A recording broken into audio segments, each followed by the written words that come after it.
बिस्मिल्लाहिर्रहमानिर्रहीम, अस्सलाम वालेकुम, वेरी गुड मॉर्निंग। मैं हूं माया खान और आप देख रहे हैं सुबह सवेरे पाकिस्तान यूट्यूब पर बराह रास्त। कैसा रहा आप लोगों का weekend? I am very sure हमारी तरह ही सियासी सरगर्मियां देखते हुए गुजरा होगा कि क्या हो रहा है, आया इलेक्शंस होने वाले हैं, कहां कहां इलेक्शंस के मुतालबे हो रहे हैं, पीटीआई ने अपने जलसा किया वो कैसा रहा। पूरी दुनिया की नजरें जो हैं इस वक्त पाकिस्तान और पाकिस्तान के सियासी माहौल की तरफ है। शुभनामे से आगाज करते हैं तो जनाब इंतहाई अहम खबर यह है कि मौलाना फजलुर रहमान ने मुल्क में फौरी इलेक्शंस का मुतालबा कर दिया है और उनका कहना है कि नई हुकूमत ज्यादा से ज्यादा 1 साल के लिए बनी है। कौम को वो अमानत वापस करना हमारी जिम्मेदारी है जिसके लिए हमने जद्दोजहद की है। साथ में आगे उन्होंने ये भी कहा कि इंतखाबी निजाम में अगर कोई खामियां हैं तो वो इस्लाहात कर ले। मजीद बोले मसलहत की हद होती है और इक़्तिदार को गैर जरूरी तौर पर तवील करना हमारा मौक़िफ़ नहीं। सुब्रामा में अगली खबर है जनाब के कई रोज के इंतजार के बाद, माफ कीजिएगा,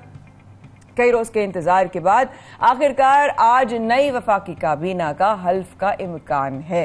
पहले मरहले में 10 से 12 वज़रा हल्फ उठाएंगे।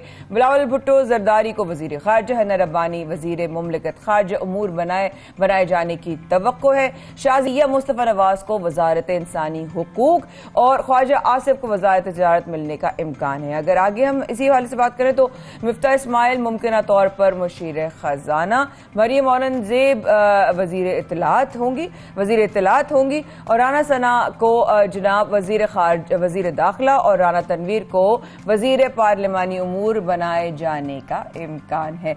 सुबनामा में आगे बढ़ते हैं जनाब। Army chief general Qamar Javed Bajwa का कहना है कि फौज की ताकत अवाम है, फूट डालने की कोशिश को बर्दाश्त नहीं किया जाएगा। लाहौर में गैर नफरों और साबिक फौजियों से गुफ्तगू में गलत मालूमात और प्रोपेगेंडा से रियासती सालमियत को खतरा है। आगे उन्होंने ये भी कहा कि प्रोपेगेंडा खात्मे के लिए मुअस्सर मुकाबला हर वक्त और मुत्तहिदा रद्द-ए-अमल नागुज़ीर है। आगे सुबरामा में बढ़ते हैं तो वफाकी हुकूमत ने गवर्नर पंजाब उमर सरफराज चीमा को ओहदे से हटा दिया, समरी सदर मुमलिकत को भेज दी। उमर सरफराज चीमा ने कहा कि सदर पाकिस्तान के दस्तखत तक काम करता रहूंगा। वजीर आला का इंतखाब मुतनाज़ा है और किसी गैर आईनी इक़दाम की तौसीक नहीं कर सकता। सुबनामा में क्या अगली खबर आप जानना चाहेंगे जनाब? साबिक वजीर आजम इमरान खान अवाम में आ गए हैं। मुख्तलिफ शहरों और में जलसे हो रहे हैं, आप लोग देख रहे हैं, पंडाल सज रहा है, नई हुकूमत पर तनकीद के निश्तर बरसाए जा रहे हैं। पीटीआई रहनुमा फवाद चौधरी ने भी इस हवाले से कुछ कहा कि पेशावर और कराची ने बता दिया कि मुल्क जो है वो नरम इनकलाब के लिए तैयार है। तो जनाब दूसरी जानिब अगर देखा जाए तो तहरीक इंसाफ और के हवाले से कि बरतानिया और अमेरिका में भी एहतजाजी मुजाहरे हुए। अमेरिका में व्हाइट हाउस के सामने एहतजाज और मौजूदा हुकूमत के खिलाफ नारे लगाए गए। लंदन में नवाज शरीफ की रिहाइशगाह के बाहर एहतजाज हुआ। बर्मिंघम में एहतजाज के दौरान पाकिस्तान में फौरी इलेक्शंस का मुतालबा भी, वहां पर भी ये मामला हुआ। दूसरी जानिब देखा जाए तो लंदन में जमाइमा गोल्डस्मिथ के घर के बाहर भी कारकुनों ने एहतजाज किया। आगे बढ़ेंगे। सुबनामा की अगली जो खबर है, तर्जुमान दफ्तर खारजा का कहना है कि दहशतगर्द अफगान सरजमीन पाकिस्तान में कार्रवाइयों के लिए इस्तेमाल कर रहे हैं जिसकी हम मुजम्मत करते हैं। अफगान हुकूमत सरहदी इलाके को महफूज बनाए। 14 अप्रैल को शुमाली वजीरिस्तान में दहशतगर्दों ने पाक फौज के 7 जवान शहीद किए। अगर बात करें तो बड़ी हलचल तो मौलाना फजलुर रहमान के फौरी इलेक्शन के मुतालबे ने भी कुछ कम नहीं मचाई है। उन्होंने कहा है साथ में कि नई काबीना के 12 वज़रा के हल्फ उठाने का इम्कान है और ऑब्वियसली आज की खबर भी है। अब पंजाब के नए वजीर आला कब हल्फ उठाएंगे, ये भी एक सवाल उठ रहा है। लोगों की नजर न्यूज चैनल्स की तरफ है। गवर्नर पंजाब तो के जनाब जा चुके हैं। वजीर आला का जो इंतखाब मुतनाज़ा है और वो गैर आईनी इक़दाम की तौसीक नहीं कर सकते, तो देखना होगा कि ये ऊंट अब किस करवट बैठेगा। आगे बढ़ेंगे जनाब। इसके अलावा इमरान खान साहब भी सड़कों पर आ गए हैं, हम देख रहे हैं, जलसे हो रहे हैं। अगला जो रुख है जलसे का वो है लाहौर की तरफ ऑब्वियसली, और 2 जलसे कामयाब जलसे रहे। और क्यों ना हम पीटीआई के जो रहनुमा है फयाज चौहान साहब, उनसे बात करते हैं, देखते हैं जनाब के क्या हो रहा है, कैसे जा रहे हैं जलसे, असेंबली में क्या मामलात हो रहे हैं, ये सब कुछ हो रहा है, वो क्या हो रहा है और क्या देखते हैं। फैसल सर साहब, बहुत शुक्रिया आपने हमें प्रोग्राम में ज्वाइन किया। खुशामदीद कहते हैं आपको। और जरा सवाल कर ले पंजाब असेंबली के हवाले से, जो हमने देखा कि जो कुछ हुआ उसकी तहकीकात कहां तक पहुंची हैं, क्या इतलात हैं, कौन कौन मुलव्विस हैं उस वाक़े और जो भी सारी सिचुएशंस अकर हुई, और जिम्मेदार के खिलाफ क्या एक्शन होगा। जी फयाज साहब। बिस्मिल्लाहिर्रहमानिर्रहीम। देखें, कल आपके सामने सेक्रेटरी असेंबली की रिपोर्ट आई और वो रिपोर्ट जो है वो इम्पोर्टेड हुकूमत के वायसराय पाकिस्तान शहबाज शरीफ साहब के जो गवर्नर जनरल हैं हमजा शहबाज साहब पंजाब में, उन्हें पसंद नहीं आई। उन्होंने जनाब सेक्रेटरी असेंबली को भी और बाकी 3 ओहदेदारों को जनाब मुअत्तल कर दिया। सेक्रेटरी असेंबली ने बड़ा क्लियर कट अपनी रिपोर्ट के अंदर लिखा कि सबसे पहली वायलेशन दोस्त मोहम्मद मुजारी साहब ने ये की कि वो अपने ज़ाती गार्ड और पुलिस को लेके अंदर दाखिल हुए, जिसकी वजह से इश्तिआल भी फैला। उन्होंने फिर वहाँ पर जो ख़वातीन मेंबरान थी या कुछ दोस्त इनके थे जो उन्हें समझाने के लिए आगे आए थे कि भाई तुम लोग मुतनाज़ा हो चुके हो, तुम इस मामलात में मत पड़ो, बैकआउट कर जाओ। उनको मारा पीटा और फिर वहाँ से लड़ाई झगड़ा, फिर दंगा फसाद, फिर आगे जो कुछ हुआ वो सारी दुनिया ने देखा। मैं ये समझता हूँ पहला तो ये वायलेशन। दूसरी वायलेशन 15 तारीख को नून लीग के साथ बैठ के दोस्त मजारी बैठे हुए थे, प्रॉपर तरीके से सेक्रेटरी असेंबली और पूरी इंतजामिया बैठी थी। तय हुआ था कि हर पार्टी के 10-10 अफराद होंगे। मैं ऑन ओथ आपको बता रहा हूं कि सैकड़ों लोग नून लीग के गुल्लू बट वहां पर मौजूद थे, जो गैलरी से भी जो है वो बदमाशी करते रहे और गैलरी से अंदर हॉल के अंदर भी जो है वो बदमाशी करते रहे। उसकी वीडियोस कोई नहीं लेके आ रहा, उसकी वीडियोस कोई नहीं चला रहा। तो एक तो दूसरी वायलेशन ये। तीसरी वायलेशन ये कि गैलरी जो है वो आइन साजी, कानून साजी के लिए असेंबली हॉल कंसिडर नहीं होती। असेंबली का वो प्रेमिसेस कंसिडर नहीं होता जो कानून साजी के लिए इस्तेमाल किया जाता है। गैलरी में से खड़े होके मेगाफोन के जरिए से जनाब पूरा इजलास कंडक्ट किया जा रहा है, ये सारी दुनिया ने देखा। ये तीसरी वायलेशन।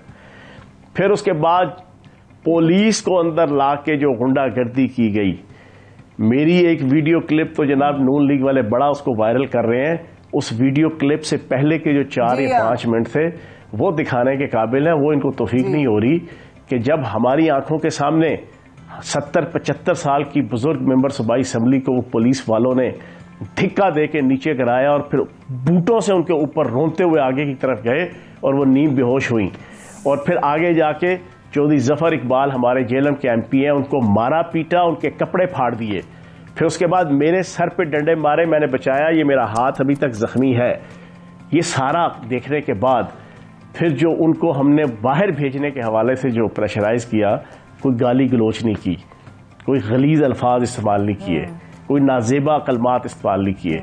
जो नून लीग के गुल्लू बट और इनके जो बाकी MPs थे, उन्होंने डॉक्टर यास्मीन राशिद, हमारी खवातीन मेंबरान असेंबली, खुद मेरे साथ जो नंगी गंदी गलीज गालियां वहां पे निकाली गई वो ये नहीं दिखाएंगे। फिर चौधरी परवेज लाई साहब के ऊपर कातलाना हमला, उनके ऊपर जो मारपीट हुई वो नहीं दिखाएंगे।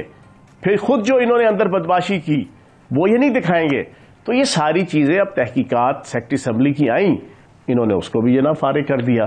तो ये सारी सूरत हाल है। जो कुछ भी हुआ इंतहाई गलत हुआ, लेकिन पार्लियामेंटेरियन की जो इज्जत और वकार की और पार्लियामेंट की और असेंबली की जो इज्जत और वकार की धज्जियां उड़ाई, मेंबरान असेंबली का राइट है। पिछले 3.5 साल भी और पिछले 70-75 साल से पाकिस्तान के अंदर भी और पूरी दुनिया के अंदर, जापान जैसे सिविलाइज्ड मुल्कों के अंदर भी पार्लियामेंट हाउस के अंदर पार्लियामेंटेरियन आपस में लड़ते हैं, एहतजाज करते हैं, हर किस्म की एक्टिविटी। और 3.5 साल ये क्या करते रहे हैं? इन्होंने क्या किया असेंबलियों के अंदर? मार धाड़ तोड़ फोड़ हर किस्म की जनाब गुंडागर्दी बदमाशी इनके पार्लियामेंटेरियन करते रहे हैं। हमने तो कभी पुलिस नहीं बुलाई थी, हमने तो कभी जनाब डॉल्फिन की और एंटी राइड और जनाब स्पेशल फोर्सेस बुला के, एलीट फोर्सेस बुला के, हमने तो जनाब वो पार्लियामेंटेरियन के ऊपर बदमाशी और गुंडागर्दी और लाठीचार्ज और उनकी मारपीट और उनकी इज्जत और उनकी जनाब उनको शर्मनाक तरीके से मारना पीटना कूटना ये हमने नहीं किया था। लेकिन ये भी आले शरीफ की और इस जनाब वायसराय पाकिस्तान ऑफ इम्पोर्टेड हुकूमत शहबाज शरीफ अच्छा और उसके बेटे की किस्मत में जना ये चीज आई। चले वैसे आपने ये ना कि वाकई गलत हुआ, इसलिए भी गलत हुआ कि जाहिर है दुनिया देख रही होती है, हमें तो जाहिर है एज अवाम हम सवाल करते हैं और हमारे जहनों में चीजें आती हैं, जरूर सवाल करूंगी। लेकिन अब जरा इस हवाले से बात करते हैं कि पहले वफाक और फिर पंजाब में तब्दीली आ गई। अब यह है कि तहरीक इंसाफ दोनों महाज पे वापसी के लिए क्या प्लान कर रही है, क्या कर रही है? जनाब देखिए, कल का इलेक्शन आपके सामने है, किताब सादा रहेगी कब तक, कभी तो आगाज़ बाब होगा, जिन्होंने बस्ती उजाड़ डाली कभी तो उनका हिसाब होगा, शहर की खुशियां मनाने वालों शहर के तेवर बता रहे हैं, अभी तो इतनी घुटन बढ़ेगी कि सांस लेना अजाब होगा। कल हंगू के अंदर पहले 2018 में हम 800 वोटों से जीते थे, अब हम 5,500 वोटों से जीत रहे हैं। ये सारी इंडिकेशन है, आवाम का रुझान है। कराची का जलसा, इस्लामाबाद जनाब पेशावर का जलसा, और कराची में जलसा नहीं होता, कराची का जलसा हो रहा है पूरे पाकिस्तान के हर शहर और कस्बे के अंदर। कस्बे की तारीख और शहर की तारीख के बड़े बड़े साथ जलसे हो रहे हैं जनाब। ये सारी सूरत हाल बता रहे हैं, इंशाल्लाह आएंगे, गज वज के आएंगे। और ये जो चंद दिनों की अमरीकी डॉलर्स और अमरीकी डीलर्स, ये जरा ब्रेकिंग आज चला दीजिएगा या ना, ये आपको मैं दे रहा हूं। अमरीकी डॉलर्स और अमरीकी डीलर्स, उनके जरिए से आए हुआ ये बदनामे जमाना, शबखून मारने वाला जमहूरियत पे, ये आल पाकिस्तान लूटमार एसोसिएशन का टोला और ये दोनों बाप बेटा जिन्होंने अब बदमाशी की इंतहा शुरू की हुई है। मुझे कल और आज और परसों के दिन से मुख्तलिफ किस्म की कॉलें और मैसेजेस इनके गुल्लू बट।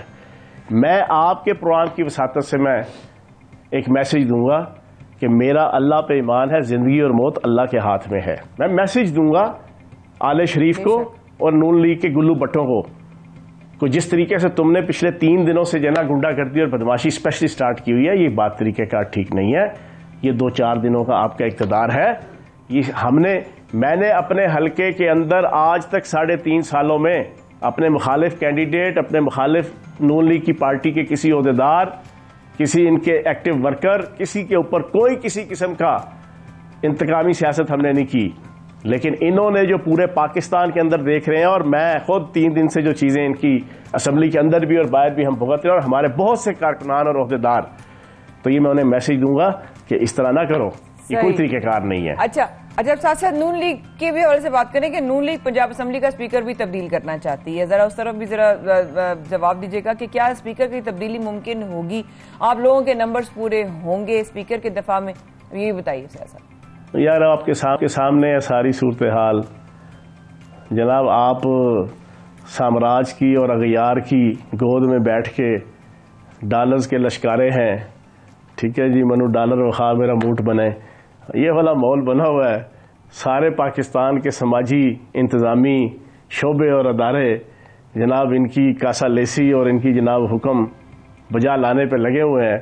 तो फिर जनाब ये जो चाहे सो करें, बदमाशी करें, गुंडागर्दी करें, लाकानूनियत करें, जो भी करें, मौज मलंगा दी, शेर जंगल का बादशाह इस वक्त अंडे दे या बच्चे।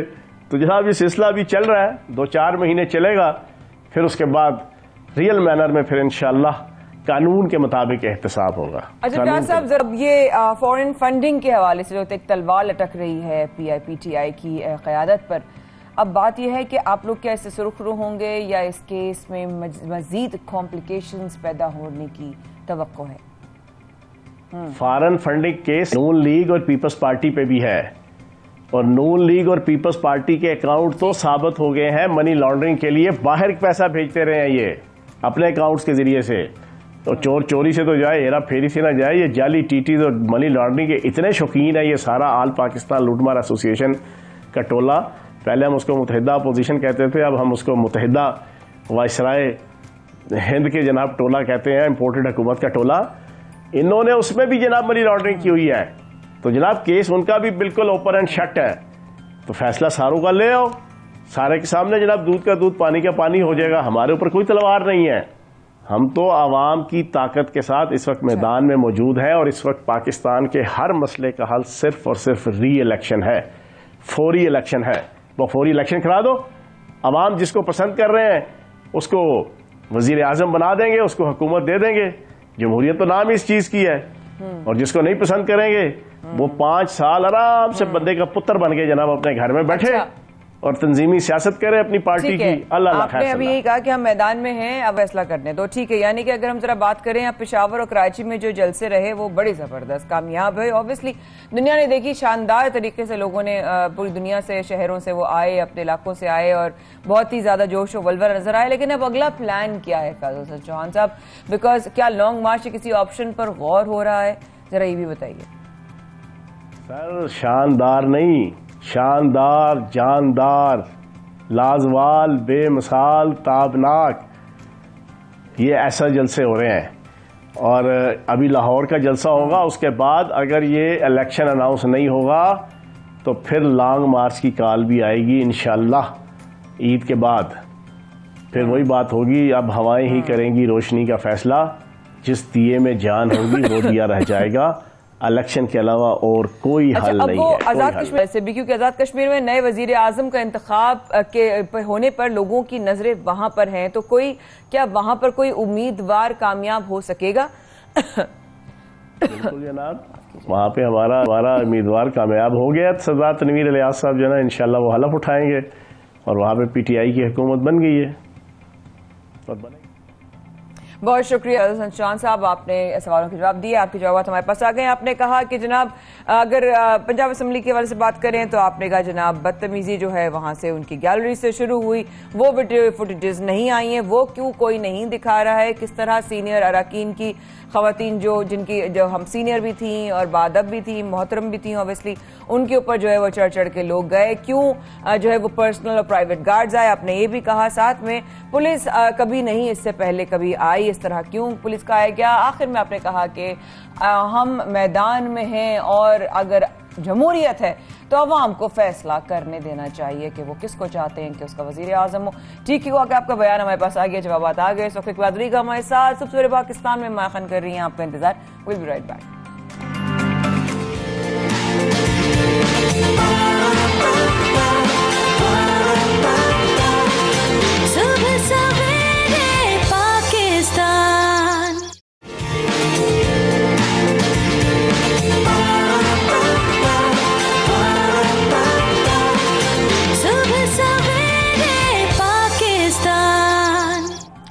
Welcome back. आप देख रहे हैं सुबह सवेरे पाकिस्तान, माया खान और शाहजेब अहमद के साथ। ब्रेक से पहले जैसा कि माया खान जिक्र कर रही थी, सियासी मामलात बहुत सारे चल रहे हैं, खासतौर पर पंजाब की सियासत में बहुत कुछ चल रहा है माया। और जिस तरीके से हम देख रहे हैं कि पंजाब के नए वज़ीर आला कब हल्फ उठाएंगे, क्योंकि जो गवर्नर साहब हैं वो तो ये कह चुके हैं कि वज़ीर आला का इंतखाब मुतनाज़ा है और वो गैर आइनी इकदाम की तौसीक नहीं कर सकते। तो इसलिए हम देख रहे हैं कि हल्फ नहीं उठाया जा रहा अब तक वज़ीर आला पंजाब की जानिब से। हमने देखा था कि वोटिंग हुई थी और वोटिंग में हमजा शहबाज साहब को वोट मिल गए थे इतने कि वो मुंतखब इसके लिए हो सकते हैं। खैर, साथ में हम आपको ये बताएं कि हमारे साथ इस वक्त गेस्ट भी हमें ज्वाइन कर चुके हैं, उनसे भी हम बात करेंगे। हमें इस वक्त जैन भट्टी साहब ने, डॉक्टर जैन भट्टी साहब ने ज्वाइन किया है, सूबाई तर्जुमान काफ लीग हैं, उनसे हम बात करेंगे। जैन भट्टी साहब को खुशामदीद कहेंगे सुबह सवेरे पाकिस्तान में। जैन भट्टी साहब, सबसे पहले तो ये बताइएगा परवेज इलाही साहब की तबीयत कैसी है, अब बेहतर है कुछ? इस हवाले से जरा अपडेट कीजिएगा। जी अल्हम्दुलिल्लाह वो बेहतर हैं। उनका राइट आर्म जो है वो डिसलोकेशन हुई थी और उसके अलावा जो है वो उनके जो कार्डियोलॉजिस्ट हैं उन्होंने भी उनका जो है वो एग्जामिनेशन किया। तो after the general physical examination अल्हम्दुलिल्लाह he is much better and stable. उस दिन की निस्बत अब काफी बेहतर है, उनकी तबीयत में बेहतरी जो है वो आ रही है। तो मजीद थोड़ा सा टाइम लगेगा, वो जो राइट आर्म के ऊपर डिसलोकेशन है उसको जो है वो थोड़ा सा मैनेज करने में थोड़ा सा इट विल टेक 2 days। अच्छा, तो भट्टी साहब मुकदमा दर्ज हुआ है? क्योंकि ये कहा जा रहा था कि पुलिस ने दोबारा से मेडिकल करना है, तो मुकदमा अब तक दर्ज हो चुके हैं जो हमला हुआ वज़ीर आला परवेज इलाही साहब पर? लेकिन जी उस दिन चौधरी परवेज इलाही साहब के साथ जो है हम जब गए थाना किला गुजर सिंह में और खवातीन MPs भी साथ थी, तो हमने जो एप्लीकेशन दी है उसके ऊपर अभी तक पुलिस ने मुकदमा दर्ज नहीं किया।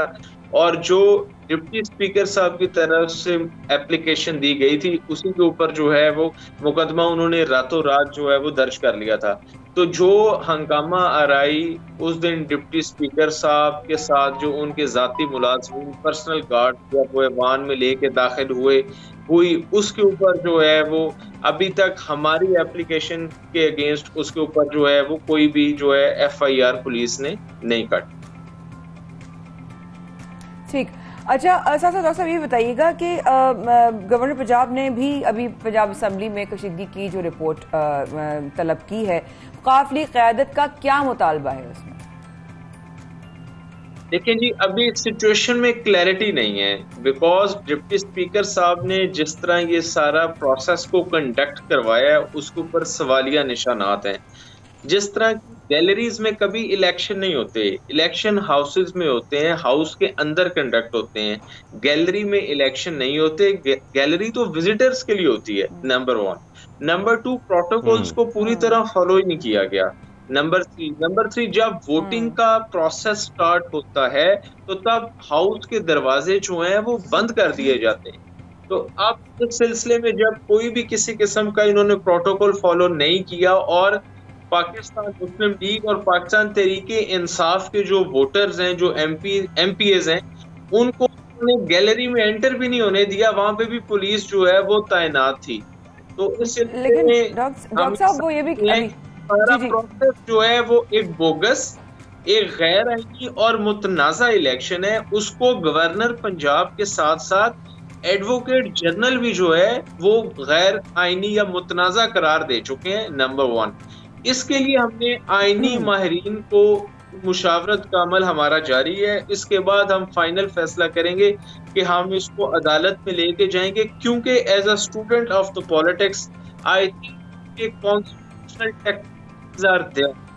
जब तो डॉक्टर साहब मैं अभी एक बात के सवाल करना चाहूंगी, शाहजेब अभी फैज़ल हसन चौहान साहब हमारे साथ मौजूद थे, तो डॉक्टर जैन जिस तरह उन्होंने भी बात की कि भाई आज से पहले हमने तो कभी नहीं देखा कि पर्सनल गार्ड्स आ रहे हैं और पुलिस को कभी नहीं बुलाया गया। उन्होंने इस तरह की बात भी की, उन्होंने भी ये कहा कि बदतमीजी जो है वो हमारी तरफ से शुरू नहीं हुई, हमारी कुछ सीनियर फीमेल जो है वो मेंबरान थी, उनको धक्के दिए गए, उनके ऊपर चढ़ते हुए वो पुलिस या वो गार्ड जो थे वो चलते हुए आए। कह रहे वो मनाजर तो दिखा नहीं रहे, एक मेरी मनाजर जो दिखाए जा रहे हैं बार बार। जी डॉक्टर साहब। उसमें ये जी ऐवान में जो जब ये शुरू हुआ है सारा हंगामा आराई, जो PTI के मुनहरफ अरकान है उन्होंने हमारी जो खवातीन MPs हैं उनके साथ बदतमीजी की है, उससे ये सारा जो है ये वो मामला इसने जो है वो तूल पकड़ा है।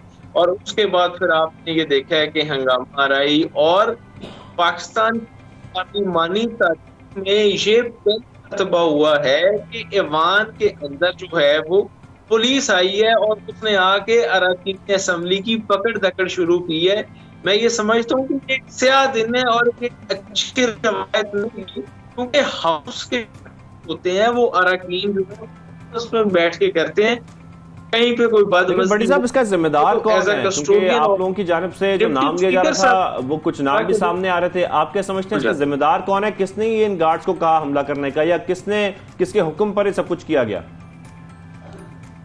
देखिए ये डिप्टी स्पीकर साहब ने जब स्टार्ट ही से जो है वो सारे मामला को जो है वो उलझा दिया, और उसके अंदर जब वो अपने पर्सनल गार्ड्स लेके आए, इखलाकन डिप्टी स्पीकर साहब अब गैर जानिबदार नहीं थे, तो उन्हें इखलाकन चाहिए था कि वो इस सारे प्रोसेस को कंडक्ट करवाने से माजरत कर लेते। क्योंकि जिस तरह आप देखें कि फेडरल में नेशनल असेंबली में असद कैसर साहब ने इस प्रोसेस को, अदम एतमाद के प्रोसेस को कंडक्ट करवाने से माजरत की, तो उन्होंने ये सारा प्रोसेस पैनल चेयरमैन या चेयरमैन ऑफ द पैनल की तरफ मूव कर दिया कि जी आप जो है वो इलेक्शन को कंडक्ट करवाएं। तो इस तरह जब डिप्टी स्पीकर साहब के ऊपर एलिगेशन आ गए थे तो उन्हें चाहिए था कि खुद ये प्रोसेस करवाने से दस्तबरदार हो जाते और चेयरमैन पैनल की तरफ इसको मूव कर देते, फॉरवर्ड कर देते कि मैं चूंकि नहीं हूँ दोनों पार्टी का, मेरे पे अब एतमाद नहीं रहा, तो चेयरमैन पैनल इस प्रोसेस को कंडक्ट करवा सके, जो कि आईनी प्रोसेस है। बिल्कुल सही। अच्छा, बिल्कुल ठीक है। यानी अगर हम आगे की बात करें तो गवर्नर पंजाब में भी पंजाब असम्बली में ऑब्वियसली कशीदगी की रिपोर्ट की है। उसके हम अगर बात करें तो हम जो शहबाज वजीर आला बन गए हैं, स्पीकर पंजाब असम्बली की तब्दीलियां भी जो है वो कोशिशें हो रही हैं। अब ये जो कोशिशें हो रही हैं पंजाब असम्बली के हवाले से, इस पर काफ लीग ने क्या इम्प्लीमेंटेशन, क्या प्लान है, क्या कुछ आप लोगों ने हिकमत अमली बनाई है? देखिए जी, अभी तो मियां हमजा शहबाज शरीफ साहब ने हलफ नहीं उठाया। उनका हलफ का जो मैटर है वो भी किसी आईनी बुराई का शिकार लग रहा है, नंबर 1। नंबर 2, चौधरी परवेज इलाही साहब ने as a speaker of the Punjab assembly 28 April को जो है वो इजलास सूबाई असेंबली का तलब कर लिया है। तो बाकी जो फर्दर उसका एजेंडा है इजलास का, वो भी एक दिन पहले इंशाल्लाह हमें मिल जाएगा। तो उसके अकॉर्डिंगली हम देखेंगे। अभी तो जो ये सीएम इलेक्शन हुआ है, अभी तो इसके ऊपर जो है वो सवालिया निशानात हैं, क्योंकि क्वेरीज हैं, कुछ क्वेश्चंस हैं, सारी सिचुएशन में क्लैरिटी नहीं है। तो फर्स्ट ऑफ ऑल तो हमें इस सारे चीजों को देखना है, ये जो एम्बिग्विटीज हैं, तो फिर उसके बाद। अच्छा भट्ट साहब, ये बताइएगा कि ऑपोजिशन इत्तेहाद की तरफ से भी परवेज इलाही साहब को वज़ीर आला बनने की पेशकश की गई थी, लेकिन क्या वजह थी कि ऑपोजिशन इत्तेहाद की जो ऑफर थी उसको ठुकरा दिया गया और पीटीआई के ऑफर को अवेल किया गया? हालांकि ये मालूम भी था कि नंबर गेम जिस तरीके से देखे जा रहे थे, अब तो हमजा शहबाज साहब जिस तरीके से मुंतखब हो गए हैं, तो परवेज इलाही साहब भी मुंतखब हो जाते अगर ऑफर उनकी अवेल की जाती। जी, चौधरी परवेज इलाही साहब और चौधरी मोनिस इलाही साहब की जब 3 अप्रैल को और 2 अप्रैल को मुलाकात हुई वजीर आजम इमरान खान साहब से, तो वजीर आजम इमरान खान साहब ने कहा कि चौधरी साहब, मैंने आपको जो है वो नामजद किया है पंजाब के अंदर वजीर आला, क्योंकि सिचुएशन अब कुछ ऐसी है, तो आप जो है वो खुद जरा सारे मामलात को देखें। तो फर्स्ट ऑफ ऑल हम 3 साल से 3.5 साल से पीटीआई के साथ एज एन एलाई चल रहे थे, तो उस सिलसिले में हमें कोई भी ऐसा जिस तरह प्रॉब्लम नहीं थी। तो रही बात दूसरी तरफ से सीएम शिप की ऑफर की, तो ऑफर पूरी आती रहती हैं और जो कमिटमेंट्स हैं उनको फुलफिल करना जो है ना, असल बात ये है। इससे पहले भी चौधरी साहब को ऑफर्स आती रही, 90s में भी आई और पहले भी, लेकिन जो कमिटमेंट्स हैं वो ऑनर नहीं हो सकी। तो इस डेफिसिट था। दैट्स चौधरी परवेज इलाही साहब सेट के हम जो है वो एज एन एलाई हम खड़े हैं वजीर आज़म इमरान खान साहब के साथ। तो अब हम साथ ही जो है वो इस पंजाब के अंदर भी सारे मामलात देखेंगे। ठीक है, पंजाब के अंदर सारे मामलात भी देखेंगे। बहुत शुक्रिया ज़ैन भट्ट साहब, आपने हमें वक्त दिया। सबसे पहले पाकिस्तान में, और मेरे ख्याल में अब इन्होंने फैसला कर लिया काफ लीग ने, खासतौर पर परवेज इलाही साहब ने, कि अब साथ दिया जाएगा तो इमरान खान का साथ दिया जाएगा। बिल्कुल ऐसा ही है, लेकिन ऑब्वियसली वो उनकी एक गोल है, एक रोड मैप है, किस तरह लेकर चलना है सियासत को, अपने लिए भी क्या देखना है, आगे क्या देखना है। लेकिन मेरे जहन में एक सवाल जरूर आया ओवर द वीकेंड, जो हमने देखा जलसा एक कामयाब हुआ, एक शानदार जलसा जो कराची का हुआ। एक्सपेक्टेशंस तो थी, लेकिन लोगों के पास जाने के रास्ते नहीं थे, और ये कहते कि चारों तरफ से उस जलसे के लिए लोगों को कुछ घंटों इंतजार करना पड़ा कि वो जलसे के मजमे में जाए, पहुंच सके। लेकिन दूसरी तरफ हम ये देख रहे हैं कि जो हम तमाशा हमारा बन रहा है, पूरी दुनिया में हमारी इस तरह के मामला नजर आ रहे हैं, ये भी कोई खास अच्छी तो सिचुएशन है नहीं। लेकिन साथ में मेरे ख्याल है अभी हम इसी मामले पे हमने जो है टाइम लिया है। आप इशारा कर रही हैं जो पंजाब असेंबली में जो कुछ हुआ है, और उससे बड़ा एक बुरा जेस्चर जाता है, बड़ा नेगेटिव जेस्चर जाता है, तो इस बारे में बात भी हमें करनी है। नून लीग रहनुमा अली गौहर बलोच साहब हमें ज्वाइन कर चुके हैं। अली गौहर बलोच साहब, बहुत शुक्रिया, आपने हमें वक्त दिया। सबसे पहले पाकिस्तान में खुशामदीद करेंगे सर। सबसे पहले हम जैसे कि जिक्र भी कर रही हैं माया भी, कि जो कुछ पंजाब असेंबली में हुआ है उसका जिम्मेदार कौन है, क्योंकि जिस तरीके से जो कुछ हमने देखा है पंजाब असेंबली में, वो सब कुछ नहीं होना चाहिए था। बिस्मिल्लाहिर्रहमानिर्रहीम। देखें, पंजाब असम्बली में जो कुछ हुआ वो पूरे पाकिस्तान की 22 करोड़ आवाम ने देखा। जिस तरह से कि नेशनल असम्बली में कानून और आइन की धज्जियाँ उड़ाई गई, और आपने देखा कि रात के 12 बजे जब अदालतें खुली तो फिर उसके बाद उन अदालतों की वजह से इन्होंने कानून और आइन पर अमल दरामद किया, और उससे पहले डिप्टी स्पीकर ने जिस तरह से कानून और आइन को तोड़ा, उसके ख़िलाफ़ 5 सुप्रीम कोर्ट के जजेस ने जो है वो मतलब है कि मुश्तरका तौर पर ये फ़ैसला दिया, 5 के 5 में से किसी ने भी इख्तलाफ राय ना दिया। और इस बात पर तमाम जजेस मुत्तफिक थे कि इमरान अहमद न्याजी के जो हवारी हैं उन्होंने पाकिस्तान के कानून और आइन की धज्जियाँ उड़ाई हैं। और जब फिर अदालत आलिया का जो फ़ैसला आ गया तो फिर उसके बाद भी आपने देखा कि वो उस फैसले में ये था कि इन्होंने सुबह 10:30 पर सेशन करना था, ये उस चीज़ के पाबंद थे, लेकिन रात के 12 बजे तक तकरीबन 15-16 घंटे का लगातार सेशन, और उस वक्त भी ये उस पर अमल दरामद नहीं कराना चाहते थे, दोबारा आइन को तोड़ना चाहते थे। फिर उस वक्त भी जब स्पीकर नेशनल असम्बली सीट पर आए तो उन्होंने ये नहीं कहा कि मैं कानून और आइन पर जो है वो यकीन रखता हूँ या आइन की बालादस्ती चाहता हूँ। उन्होंने कहा कि मैं इमरान अहमद न्याजी का दोस्त हूँ, मेरी 30 साल पुरानी दोस्ती है। वो आइन और कानून की बालादस्ती की बजाय इमरान अहमद न्याजी की दोस्ती पर ज़्यादा तरजीह दे रहे थे। इसी तरह से पंजाब असम्बली में आपने देखा कि जिस तरह से कानून तोड़ा गया, जिस तरह से आइन की खिलाफ वर्जी की गई, और पाकिस्तान की तारीख का वो बदतरीन सीन देखने को मिला इमरान अहमद न्याजी के हवारियों और चौधरी परवेज़ इलाही ने जो जिस तरह से लोगों को अंदर असम्बली में आउटसाइडर्स को बुलाया और उन्होंने जिस तरह से डिप्टी स्पीकर के ऊपर हमला आवर हुए, और आपने देखा कि उस तरह मतलब डिप्टी स्पीकर के बाल नोचे गए, उसको थप्पड़ मारे गए, उसको जो है वो मतलब मुक्के मारे गए, और उसके बाद हत्ता कि उसको हाई कोर्ट लाहौर के फ़ैसले पर अमल दरामद के लिए पुलिस बुलवाना पड़ी कानूनी तौर के ऊपर। तो मैं समझता हूँ कि ये पाकिस्तान की स्याह तारीख बाब है जो उस दिन मतलब है कि बंद हुआ। और अब इंशाअल्लाह ताला आपको पता है कि पंजाब में भी जो है वो हमजा शहबाज साहब जो है बतौर वज़ीर आला मुंतखब हो चुके हैं। तो यकीनी तौर पर जो डिप्टी स्पीकर हैं जिनको के उस दिन के अख्तियारात ख़ास तौर पर आइनी तौर पर जो है वो हाई कोर्ट ने, लाहौर हाई कोर्ट ने और लाहौर हाई कोर्ट की अदलिया ने जिस तरह से कि उनको मतलब है कि उनकी ज़िम्मेदारी लगाई, उन्होंने मनोअन उस पर अमल करवाया, अगरचे उनको जो है वो मतलब है कि उसके इवज़ भारी खमियाजा भुगतना पड़ा, किस तरह से तशद्दुद का सामना करना पड़ा। वो जाती बार वो आपको पता है कि काफ़ी लोगों को मुअत्तल करके गए हैं और काफ़ी लोगों की एक्सप्लेनेशन कॉल करके गए हैं। अब यकीनी तौर पर वो नाम नहाद वो स्पीकर चौधरी परवेज़ इलाही जो इस वाक़या में बदाते खुद मुलव्वस है, अब उसके ख़िलाफ़ भी अदम एतमाद आ चुकी है। जब वो फारिग होगा तो मैं समझता हूँ कि उसके बाद जो है इन लोगों के ख़िलाफ़ कार्रवाई भी की जाएगी जिसका कानून और आइन इजाज़त देता है, और इन लोगों के ख़िलाफ़ कार्रवाई होनी चाहिए, ऐसे लोगों की हौसला शिकनी होनी चाहिए, ये बहुत ज़रूरी है। ठीक है, लेकिन अली गवर्नर साहब की क्या वजह है कि काबीना जो है वो फाइनल नहीं हो पा रही है, मुसलसल जो है उसकी तश्कील में ताख़ीर आ रही है? आपके वजारतों की तकसीम पर कोई मसला है, ऐसा कोई प्रॉब्लम आ रहा है?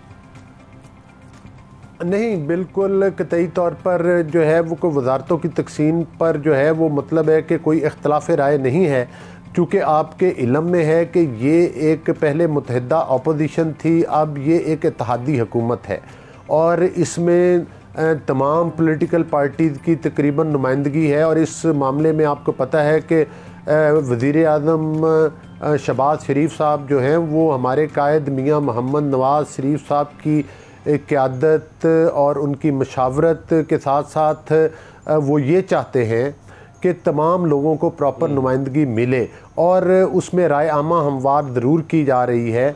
ज़ाहिर है ये एक ज़िम्मेदारी सौंपी जाती है ताकि जो इन वजारतों के अहल लोग हैं उनका इंतखाब किया जाए। उस सिलसिला में बाकी तमाम सियासी पार्टीज़ के साथ मशावरत जारी है और उसमें बेशुमार जो वजारतें हैं वो उनका तो फ़ैसला हो चुका है, लेकिन कुछ वजारतों के ऊपर अभी इत्तेहादियों के साथ मशावरत का सिलसिला जारी है। मेरा ख्याल है कि 1-2 रोज़ में काबीना हलफ उठा लेगी। अली गौर बलोच साहब, जिस तरीके से हम देख रहे हैं कि ये हुकूमत जो बनी है ये कई जमातों के इत्तेहाद पर टिकी हुई है, ऐसे में आप क्या समझते हैं शहबाज शरीफ साहब के लिए कितना चैलेंजिंग है सबको साथ लेकर चलना और एक अवामी मफाद में फैसला करना?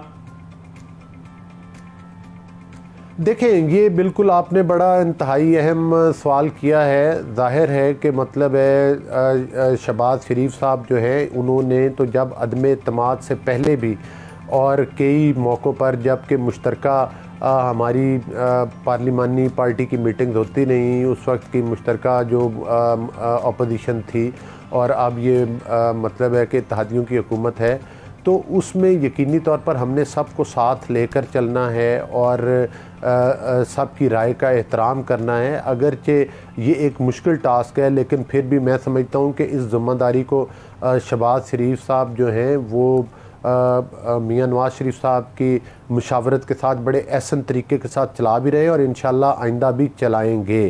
क्योंकि इस वक्त जो आपको पता है कि नेशनल असम्बली में किसी भी जमात की जो है वो सादा अक्सरियत नहीं है, तो लिहाजा ऐसी हुकूमतों में इत्तेहादियों की राय का एहतराम किया जाना ज़रूरी है और उनसे मुशावरत के साथ ये और हालात और वक्त का तकाजा भी यही है कि जो भी इत्तेहादी इसमें शामिल हैं उनकी मुशावरत के साथ मुल्क को चलाया जाए।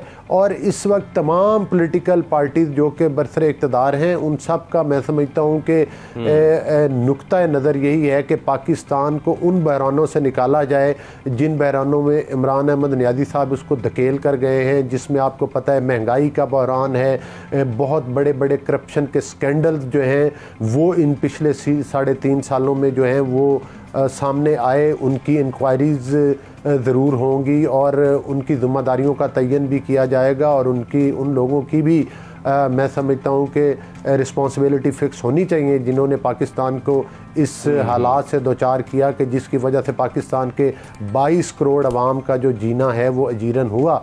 लेकिन इंशाअल्लाह ताला जो भी बाकी इस पार्लिमान का वक्त है उसको शहबाज शरीफ साहब आपने देखा कि शबाना रोज़ मेहनत कर रहे हैं और वो सुबह 7 बजे भी मीटिंग्स ले रहे होते हैं, मुख्तलिफ़ जगह का विज़िट कर रहे होते हैं। और आज मैं उनकी मीडिया पर बात सुन रहा था जिसमें वो कह रहे थे कि जिस तरफ भी मैं जाता हूँ तो वहाँ पर मसाइल के अंबार नज़र आते हैं जो पिछली हुकूमत की वजह से और जो घिनौने जुर्म ये करके गए और इन्होंने पाकिस्तान की तामीर व तरक्की पर तवज्जो की बजाय सिर्फ अपोजिशन को विक्टिमाइज़ किया और इनका फोकस सिर्फ अपोजिशन की विक्टिमाइजेशन थी या करप्शन के नए नए रिकॉर्ड कायम करना थे। लेकिन अब ये हुकूमत मेहनत कर रही है, जाहिर है इसको कुछ वक्त लगेगा मामलात को सुलझाते हुए, लेकिन इंशाअल्लाह ताला पाकिस्तान जो है वो बेहतरी की तरफ जाएगा। मुत्तहिदा जो हुकूमत है, जो इत्तेहादियों की हुकूमत है, यही वक्त का बेहतरीन तकाजा है कि ये मेहनत के साथ। अली गौहर बलोच साहब, जैसा कि आप कह रहे हैं कि हुकूमत इस हवाले से मेहनत कर रही है, क्योंकि इस वक्त सबसे बड़ा मसला पाकिस्तान का जो महंगाई का मसला है और जिस तरीके से हम देख रहे हैं कि PTI जलसों में ये दावे किए जा रहे हैं, ये कहा जा रहा है एक तरह से कि महंगाई में मजीद इजाफा होने वाला है, बहुत बड़ा बोझ पड़ने वाला है अवाम पर। आप क्या समझते हैं, हुकूमत क्या हिकमत अमली तैयार कर रही है महंगाई से लड़ने के लिए और आप लोगों की क्या प्लानिंग है अभी, खासतौर पर जब तक इलेक्शन नहीं हो जाते, जब तक आप लोग कैसे संभालेंगे? देखिए, बिल्कुल इस पर मशावरत का सिलसिला जारी है। आपने देखा कि साबका हुकूमत ने जो स्टेट बैंक ऑफ पाकिस्तान है वो भी गिरवी रख दिया। आपने देखा कि ये तो कहते थे कि IMF के पास जो है वो मतलब है कि कर्जे नहीं लेंगे, लेकिन चाहे हम खुदकशी कर लेंगे, ये भी इमरान अहमद नियाज़ी साहब फरमाया करते थे।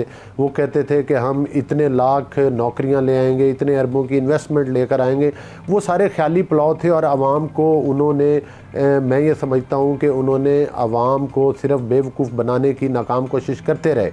तो लेकिन ये इस वक्त भी चैलेंजेस बहुत बड़े हैं। आपको याद होगा कि जब 2013 से लेकर 2018 तक की मियाँ नवाज शरीफ साहब की हुकूमत थी, मुस्लिम लीग नून की गवर्नमेंट थी, उस वक्त भी बड़े बड़े चैलेंजेस थे। 24-24 घंटे की लोड शेडिंग हुआ करती थी, इंफ्रास्ट्रक्चर बहुत ख़राब था मुल्क का, और आपको पता है कि उन्हीं का वक्त था। और ख़ास तौर पर जो उस वक्त दहशत गर्दी की लपेट में पूरा मुल्क था और कराची में आपने देखा कि किस तरह से टारगेट किलिंग उस वक्त अरूज पर थी।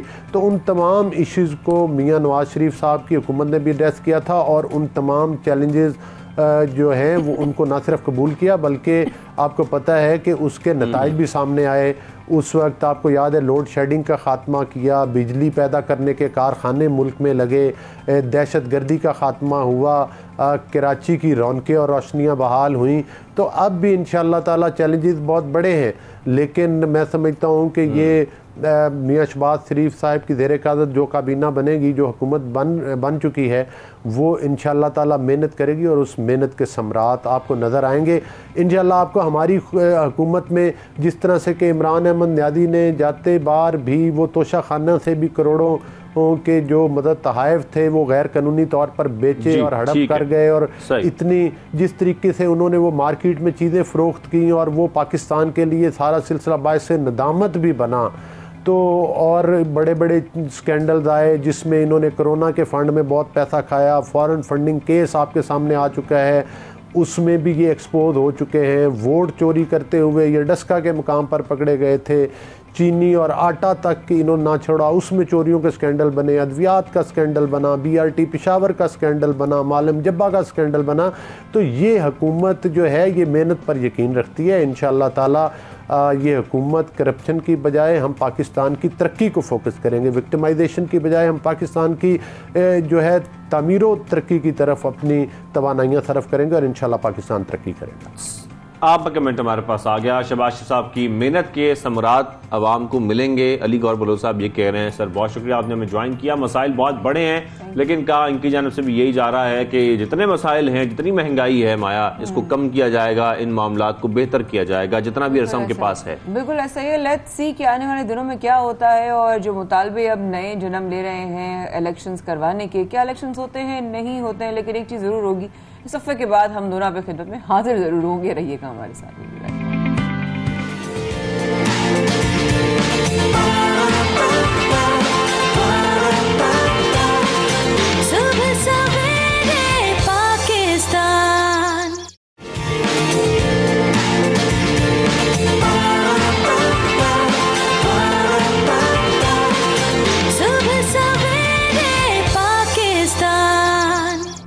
Welcome back. आप देख रहे हैं सवेरे पाकिस्तान, माया खान और शाहजेब अहमद के साथ। हुकूमत को दरपेश मुआशी चैलेंजेस हैं, लेकिन माया खान आज बड़ी खुश नजर आ रही हैं, और जो सारे मसाइल हैं वैसे हुकूमत के ऊपर हैं, ये सब चैलेंजेस हुकूमत के ऊपर हैं, इनको कैसे डील करना है। रीजन है वो कहते हैं मुश्किलें इतनी हुई कि आसान हो गई, अब हर चीज लगने लगा है या अल्लाह, हम तो जैसे कि ना एक सिचुएशन में ऐसे फंस गए, ना निकल सक रहे ना कुछ बदल, जितना कुछ हो रहा है सब मुल्क में हम कह रहे हैं, बस इस पे हंसा ही जा सकता है, कुछ समझ नहीं आ रहा। तो अगर बात करें तो जब पाकिस्तानी हुकूमत से IMF हुकाम ने मुज़ाकरात बहाल करने का फैसला किया है। साथ में आपको ये बताएं कि जो मुज़ाकरात हैं वो भी बहुत जल्द शुरू होंगे। IMF के हवाले से अगर आपको बताएं तो IMF पाकिस्तान को $1 अरब की किस्त देने का फैसला करेगा। तो इसी मामले पर बात करनी है, और इससे रेलिवेंट इंसान कोई नहीं हो सकता। हमारे साथ साबिक वजीर खजाना सलमान शाह साहब मौजूद हैं। सलमान शाह साहब आपको खुशामदीद कहेंगे सब सवेरे पाकिस्तान में। शाह साहब ये बताएगा, नई हुकूमत के लिए IMF की किस्त बहाल होना मुआशी इस्तेहकाम लाने के लिए ये कितना जरूरी है, सबसे पहले तो ये बताइएगा। देखिए, पाकिस्तान की इकोनॉमिक सिचुएशन तो अब सबके सामने है। इसमें 2-3 बड़ी इम्पोर्टेंट चीज़ें हैं। नंबर 1 जो है कि पाकिस्तान का बैरून मुल्क कर्ज़ों का एक पहाड़ है। सो आप अगर ये देखें कि $130 अरब बैरून मुल्क के कर्ज़े हैं, और इनकी जो सूद है उसको भी पे करने के लिए हमें और मज़ीद बैरून मुल्क कर्जे लेने पड़ते हैं। वो $3 से $4 अरब सालाना हमें एक्स्ट्रा लेने पड़ते हैं उसका सूद देने के लिए, और $10 से $15 बिलियन हर साल वो उसकी रीफाइनेंसिंग चाहिए, यानी कि वो ड्यू हो जाता है उसमें से, और वो वापस करना होता है, और फिर उसकी जगह पे नया कर्जा लेना होता है। यहाँ जो जिसने कर्जा दिया हुआ है उससे बातचीत करके उसको रोल ओवर करना होता है। तो ये बहुत बड़ी चीज़ है जो कि आपको आसानी से ये नहीं हो सकती। पर्टिकुलरली अगर आप देखें कि पाकिस्तान में जो पॉलिटिकल अनसर्टेनिटी है पिछले 2-3 माह से है, पर्टिकुलरली जब ये वोट ऑफ नो कॉन्फिडेंस आया, उसकी वजह से जो अनसर्टेनिटी बनी है। हमारा इस वक्त जो इंटरनेशनल कैपिटल मार्केट्स में एक्सेस है, यानी कि हम इंटरनेशनल मार्केट्स में जाने की हमारी कुव्वत जो है वो बहुत डिमिनिश हो गई है। और एक चीज़ होती है उसे क्रेडिट डिफ़ॉल्ट जो स्वॉप्स हैं, उनके लिए रेट जो है इस वक्त बहुत ऊंचा चले गया, और वो अगर रेट पे हम ये सारा कुछ करेंगे ये इकॉनमी कभी रिकवर नहीं कर सकती। सो ये नंबर 1 चैलेंज है।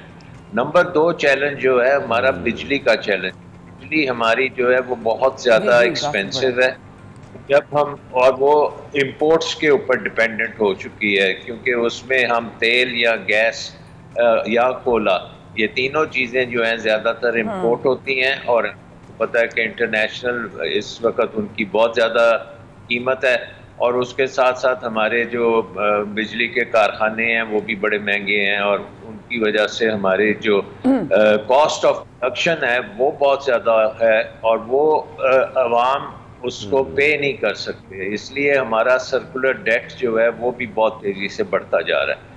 ये दो जो मसले हैं। तीसरा दो चैलेंजेस हैं, लेकिन एक चैलेंजेस ये भी है ना कि IMF जी आप बताइए। तीसरा मसला हमारा ये है कि हमारी इकोनॉमी जो है वो एक्सपोर्ट्स में इतनी स्ट्रांग नहीं है। हमारी कंपेटिटिवनेस और हमारी प्रोडक्टिविटी जो है और एक्सपोर्ट मार्केट्स में हमारी जो पहुंच है वो इतनी मजबूत नहीं है। सो ये 3 चीज़ें जो हैं इसमें शॉर्ट टर्म में तो हमने अपने कर्ज़ों की जो रोल ओवर है और जो रीफाइनेंसिंग है वो करानी है, वो IMF के बगैर नहीं हो सकती।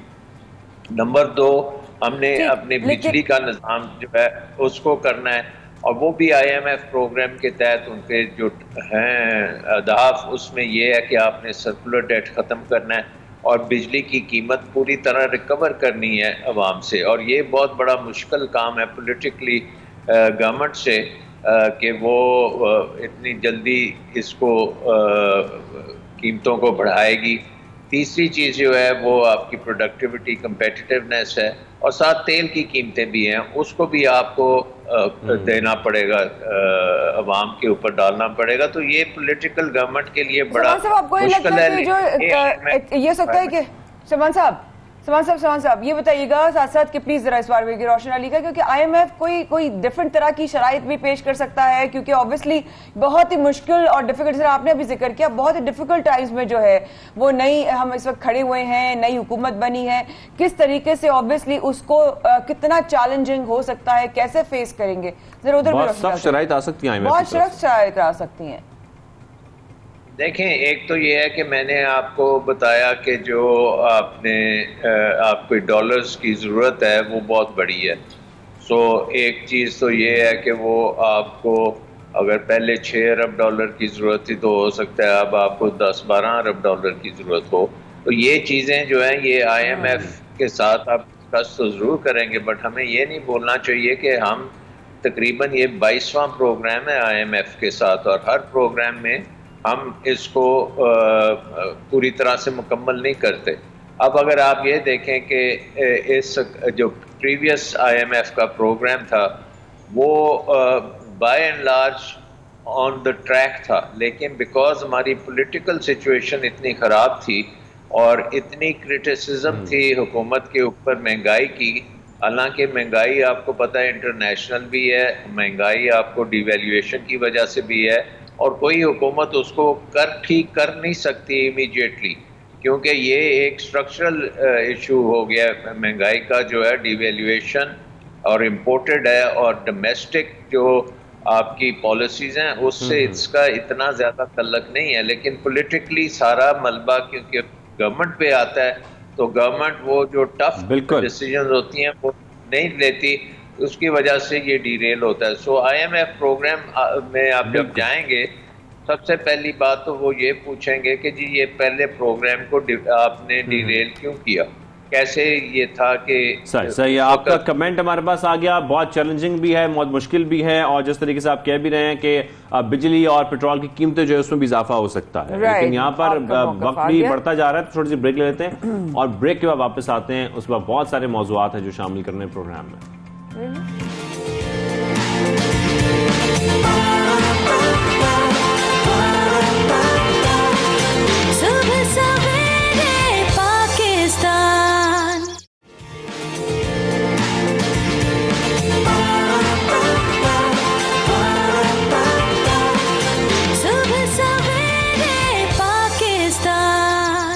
Welcome back. आप देख रहे हैं सुबह सवेरे पाकिस्तान। आज हुज़ूर अकरम सल्लल्लाहु अलैहि वसल्लम की बारगाह में गुलहाय अक़ीदत पेश करने के लिए हम इस्लामाबाद से नात ख़्वां ज्वाइन कर रही हैं ज़ारा ज़मीर साहिबा। ज़ारा, आपको खुशामदीद कहेंगे सुबह सवेरे पाकिस्तान में। कैसी हैं आप? खैरियत सी हैं? जी अल्हम्दुलिल्लाह, जज़ाकल्लाह, बहुत शुक्रिया आपका। अल्हम्दुलिल्लाह अल्हम्दुलिल्लाह। तो ज़ारा, क्यों ना हम आगाज़ करें आपकी आवाज़ के साथ ही। क्या सुनाना चाहेंगी सबसे पहले? आप हम सुना रही हैं हमें या हुजूर की शान में जो है? बिस्मिल्लाह। हुजूर की शान में आपको हदिया कलाम पेश करूँगी। या मुस्तफ़ा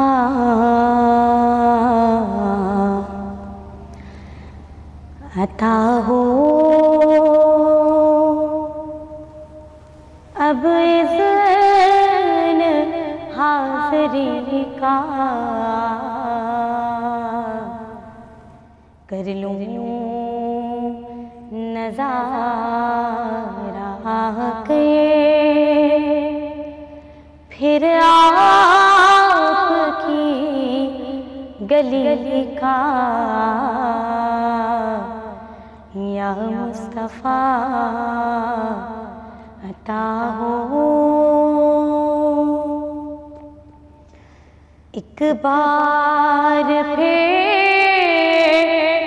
दिखा दो रमज़ान में मदीना।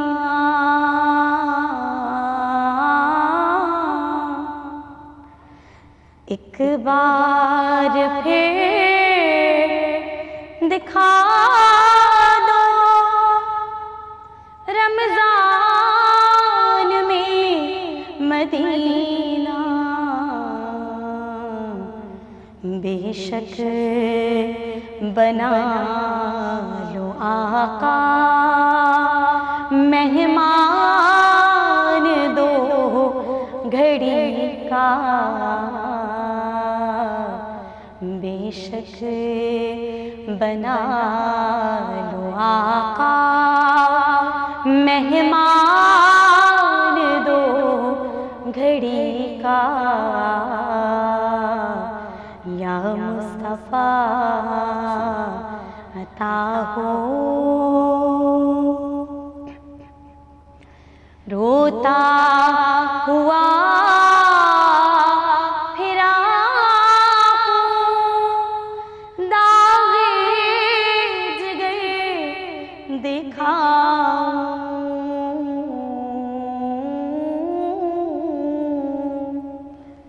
रोता हुआ